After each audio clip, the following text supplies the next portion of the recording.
April 2025 ପାଇଁ ମକର ରାଶିଫଳ।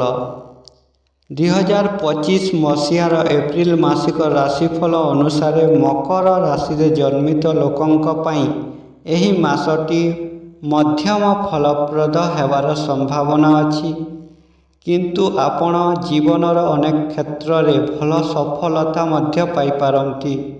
ସମଗ୍ର ମାସ ପାଇଁ ନବମ ଘରେ କେତୁ ମହାରାଜଙ୍କ ଉପସ୍ଥିତି ଯୋଗୁଁ ଆପଣ ଧାର୍ମିକ କାର୍ଯ୍ୟରେ ଆଗ୍ରହୀ ହେବେ।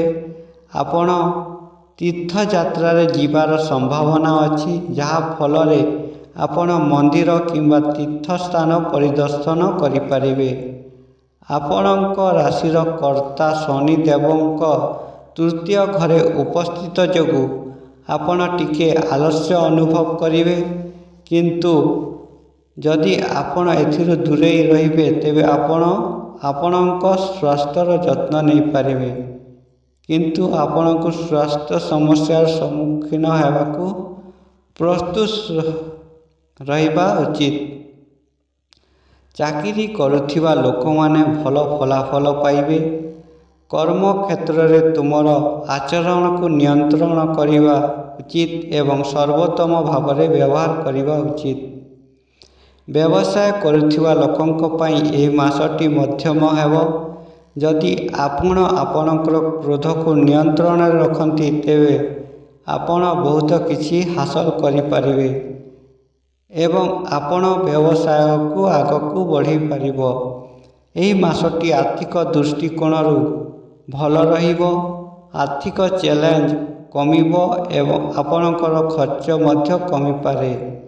ପାରିବାରିକ ଜୀବନରେ ଶାନ୍ତି ଏବଂ ଖୁସିର ସମ୍ଭାବନା ଅଛି, କିନ୍ତୁ ଆପଣଙ୍କ ନିଜସ୍ୱ ସ୍ୱଭାବ ସମସ୍ୟା ସୃଷ୍ଟି କରିପାରେ। ଏହି ମାସ ପ୍ରେମ ସମ୍ପର୍କ ପାଇଁ ଅନୁକୂଳ ରହିବ ଏବଂ ଆପଣଙ୍କ ଜୀବନରେ କେହି ନୂଆ ଆସିପାରନ୍ତି। ବିବାହିତ ଲୋକଙ୍କ ପାଇଁ ମାସଟି ଦୁର୍ବଳ ହେବାର ସମ୍ଭାବନା ଅଛି।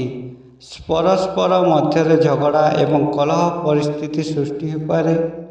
ଛାତ୍ରମାନଙ୍କ ପାଇଁ ମାସଟି ଅନୁକୂଳ ରହିବ ଏବଂ ଶିକ୍ଷା କ୍ଷେତ୍ରରେ ସକାରାତ୍ମକ ଫଳାଫଳ ମିଳିବ। କ୍ୟାରିୟର ଦୃଷ୍ଟିକୋଣରୁ ଏହି ମାସଟି ଅନୁକୂଳ ହେବାର ସମ୍ଭାବନା ଅଛି। ଦଶମ ଘରର ଅଧିପତି ଶୁକ୍ର ମାସର ଆରମ୍ଭରେ ପଛୁଆ ଅବସ୍ଥାରେ ତୃତୀୟ ଘରେ ଅବସ୍ଥାନ କରିବେ। ଏହା ତାଙ୍କର ଉଚ୍ଚ ଲକ୍ଷଣ 13 ତାରିଖରୁ ସେ ପ୍ରତିକୂଳ ଅବସ୍ଥାରେ ସିଧାସଳଖ ଆସିବେ। ତାପରେ ଆପଣ ଆପଣଙ୍କ କର୍ମକ୍ଷେତ୍ରରେ ଆପଣଙ୍କ ସହକର୍ମୀଙ୍କ ପୂର୍ଣ୍ଣ ସମର୍ଥନ ପାଇବେ। ସେମାନଙ୍କ ସହିତ ମିଶି ତୁମେ ତୁମର କାମକୁ ସଠିକ ଦିଗରେ ସମାପ୍ତ କରିପାରିବ। ଆପଣଙ୍କର କାର୍ଯ୍ୟଦକ୍ଷତା ବୃଦ୍ଧି ପାଇବ। ଷଷ୍ଠ ଘରର ପ୍ରଭୁ ବୁଧ ମଧ୍ୟ ସେମାନଙ୍କ ସହିତ ବସିବେ, ଯାହା ଫଳରେ ଆପଣଙ୍କର କର୍ମକ୍ଷେତ୍ରରେ ପ୍ରାଧାନ୍ୟ ରହିବ, କିନ୍ତୁ ତୃତୀୟ ଠାରୁ ଆପଣଙ୍କୁ ଟିକେ ସତର୍କ ରହିବାକୁ ପଡ଼ିବ, କାରଣ ଭଗବାନ ମଙ୍ଗଳ ସପ୍ତମ ଘରେ ଆସି ଦଶମ ଘରକୁ ଦେଖିବେ। ରାଗରେ କାହା ସହିତ କଥାବାର୍ତ୍ତା କରିବାରୁ ଦୂରେଇ ରୁହନ୍ତୁ ଏବଂ ଆପଣଙ୍କର ବ୍ୟବହାର କୋମଳ ଏବଂ ଭଲ ରଖନ୍ତୁ, ଯାହାଦ୍ୱାରା ଆପଣଙ୍କର ସହକର୍ମୀ ଏବଂ ଆପଣଙ୍କ ଚାରିପାଖରେ ଥିବା ଲୋକମାନେ ଆପଣଙ୍କୁ ସାହାଯ୍ୟ କରିପାରିବେ।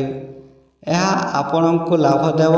ମାସର ଶେଷ ଭାଗରେ ଯେତେବେଳେ 14 ଏପ୍ରିଲରୁ ସୂର୍ଯ୍ୟ ମହାରାଜ ଚତୁର୍ଥ ଘରକୁ ଯିବେ ଏବଂ ଦଶମ ଘରକୁ ଦେଖିବେ, ସେତେବେଳେ ଆପଣଙ୍କର କାର୍ଯ୍ୟଭାର ବୃଦ୍ଧି ପାଇବ ଏବଂ ଆପଣଙ୍କୁ ଭଲ ପଦୋନ୍ନତି ମିଳିପାରେ।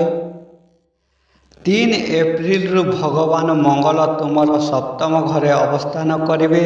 ସେ ତାଙ୍କର ନିଜ ରାଶି କର୍କଟ ରାଶିରେ ଉପସ୍ଥିତ ରହିବେ, ଯାହା କର୍ମକ୍ଷେତ୍ରରେ ସମସ୍ୟା ସୃଷ୍ଟି କରିପାରେ। ଆପଣଙ୍କୁ ଆପଣଙ୍କର ବ୍ୟବସାୟିକ ଅଂଶୀଦାରମାନଙ୍କ ସହିତ ଭଲ ସମ୍ପର୍କ ବଜାୟ ରଖିବାକୁ ପଡ଼ିବ। ଆପଣଙ୍କୁ କାହା ସହିତ ଝଗଡ଼ା କରିବା କିମ୍ବା କଳହ କରିବା ଖରାପ କରିବାରୁ ଦୂରେଇ ରହିବାକୁ ପଡ଼ିବ, ନଚେତ୍ ଆପଣଙ୍କ ବ୍ୟବସାୟରେ ସମସ୍ୟା ବଢ଼ିପାରେ। ଯଦି ଆପଣ ଏହି କଥାଗୁଡ଼ିକ ମନେ ରଖନ୍ତି ତେବେ ଆପଣଙ୍କ ବ୍ୟବସାୟ ଧୀରେ ଧୀରେ ଆଗକୁ ବଢ଼ିବ ଏବଂ ଆପଣ ଆପଣଙ୍କ ବ୍ୟବସାୟରେ ଆପଣଙ୍କ ଭାଇ ଭଉଣୀ ମଧ୍ୟ ଓ ବନ୍ଧୁମାନଙ୍କ ଠାରୁ ସମର୍ଥନ ପାଇପାରିବେ। ପ୍ରେମ ଏବଂ ବିବାହ। ଯଦି ଆପଣ ପ୍ରେମ ସମ୍ପର୍କରେ ଅଛନ୍ତି ତେବେ ଏହି ମାସଟି ଆପଣଙ୍କ ପାଇଁ ଅନୁକୂଳ ରହିବ। ଆପଣଙ୍କ ବିବାହ ସମ୍ବନ୍ଧୀୟ ଆଲୋଚନା ଆଗକୁ ବଢ଼ିପାରେ ଏବଂ ପ୍ରେମ ବିବାହର ସମ୍ଭାବନା ରହିବ। ତୁମେ ଯେଉଁମାନଙ୍କୁ ଭଲ ପାଉଛ ସେମାନଙ୍କ ସହିତ ତୁମର ସମ୍ପର୍କ ଆହୁରି ମଜବୁତ ହେବ। ପାରମ୍ପରିକ ବିଶ୍ୱାସ ବୃଦ୍ଧି ପାଇବ ଏବଂ ତୁମେ ପରସ୍ପରକୁ ପର୍ଯ୍ୟାୟ ସମୟ ଦେବ। ଯଦି ଆପଣ ଏବେ ବି ଅବିବାହିତ ତେବେ ଆପଣଙ୍କ ଜୀବନରେ କେହି ନୂଆ ଆସିପାରନ୍ତି। କେବଳ ଆପଣଙ୍କର ଜଣେ ବିଶେଷ ପଡ଼ୋଶୀ କିମ୍ବା ବନ୍ଧୁ ସମ୍ପର୍କୀୟ ଆପଣଙ୍କ ପାଖକୁ ଆସିପାରନ୍ତି ଏବଂ ଆପଣ ସେମାନଙ୍କ ସହିତ ଏକ ନିକଟତର ହୋଇ ଅନୁଭବ କରିପାରନ୍ତି ଏବଂ ଆପଣଙ୍କ ହୃଦୟରେ ସେମାନଙ୍କ ପ୍ରତି ବଢ଼ୁଥିବା ପ୍ରେମ ଅନୁଭବ କରିପାରନ୍ତି। ଆପଣଙ୍କ ଭାଇ ଭଉଣୀ, ସମ୍ପର୍କୀୟ ଏବଂ ବନ୍ଧୁମାନେ ଆପଣଙ୍କ ସମ୍ପର୍କରେ ସହାୟକ ହେବେ ଏବଂ ଆପଣଙ୍କ ପ୍ରେମ ଜୀବନକୁ ଆଗକୁ ନେବାରେ ସେମାନଙ୍କର ଅବଦାନ ଗୁରୁତ୍ୱପୂର୍ଣ୍ଣ ହେବ। ବିଶେଷ କରି ଯେତେବେଳେ ଦେବତା ଶୁକ୍ର 13 ତାରିଖରୁ ପ୍ରତିଗାମୀ ଅବସ୍ଥାରୁ ସିଧାସଳଖ ଅବସ୍ଥାକୁ ଆସିବେ ସେତେବେଳେ ଆପଣ ଆହୁରି ଶୁଭ ଫଳ ପାଇବେ।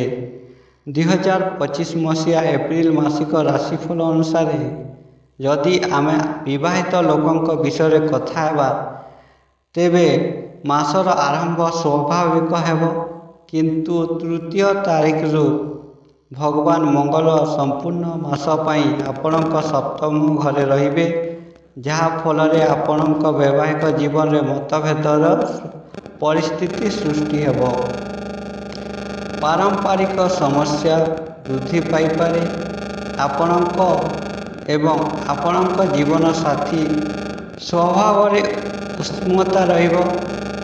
ପରସ୍ପର ପ୍ରତି ଆପଣଙ୍କ ଝଗଡ଼ା ସ୍ୱଭାବ ଯୋଗୁଁ ସମସ୍ୟା ବଢ଼ିପାରେ ତେଣୁ ଆପଣଙ୍କୁ ସତର୍କ ରହିବାକୁ ପଡ଼ିବ। ସେମାନଙ୍କର ଯତ୍ନ ନେବାକୁ ପଡ଼ିବ